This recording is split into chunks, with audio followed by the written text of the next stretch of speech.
Sir morning US markets के हिसाब से देखें तो बहुत बड़ा ये हफ्ता था, क्योंकि बहुत बड़े इवेंट्स थे जो अब एक एक करके खत्म हो गए हैं। उनके मार्केट्स में हम देख रहे हैं रिकॉर्ड परफॉर्मेंस है, लेकिन आज जब हम गिफ्ट निफ्टी पर नजर डालते हैं तो वो एक्सुबरेंस, वो एक्साइटमेंट दिख नहीं रहा है। तो हमारे मार्केट्स के लिए अब क्या दिशा होगी सर?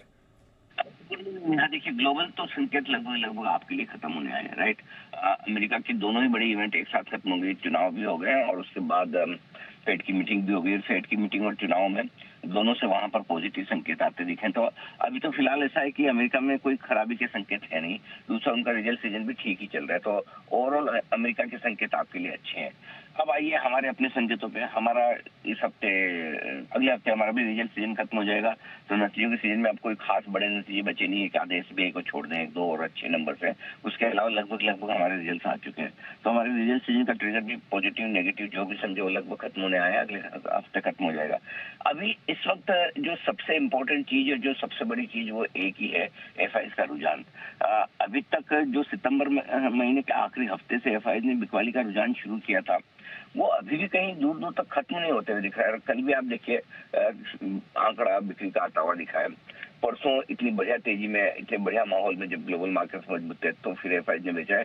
सो आई थिंक जब तक एफआईज की बिकवाली कम ना हो, रुके ना, तब तक भारतीय बाजारों के लिए बड़ी मजबूती बनाना या ऊपर टिके रहना मुश्किल है। हाँ, ये जरूर है कि थोड़ी गिरने की रफ्तार कम हो सकती है, थोड़ा सपोर्ट ले सकते हैं।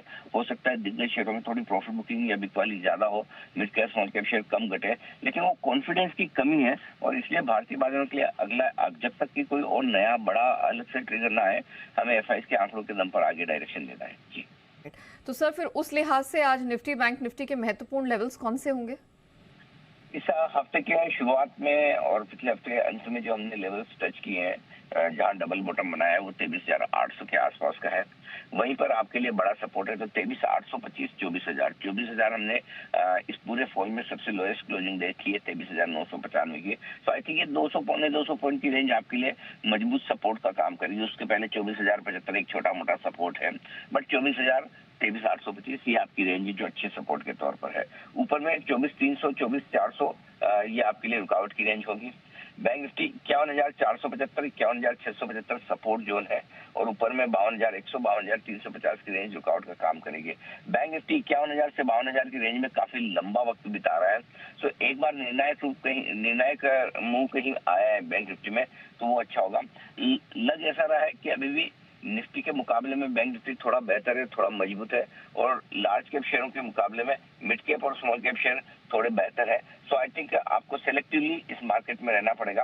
आज हफ्ते का आखिरी ट्रेडिंग सेशन है, एक क्लोजिंग आपको ठीक चाहिए। अगर हल्के हरे निशान में हो जाए तो बहुत बढ़िया, नहीं तो कम से कम 24,000 के नीचे निफ्टी बनना हो, ये बहुत जरूरी है, और 51,250 के नीचे बैंक निफ्टी बनना हो, ये बहुत जरूरी है। चलिए, तो ये कुछ महत्वपूर्ण लेवल्स हैं जिन पर नजर रखने की जरूरत है। Thank you so much sir, हमारे दर्शकों को दिशा देने के लिए।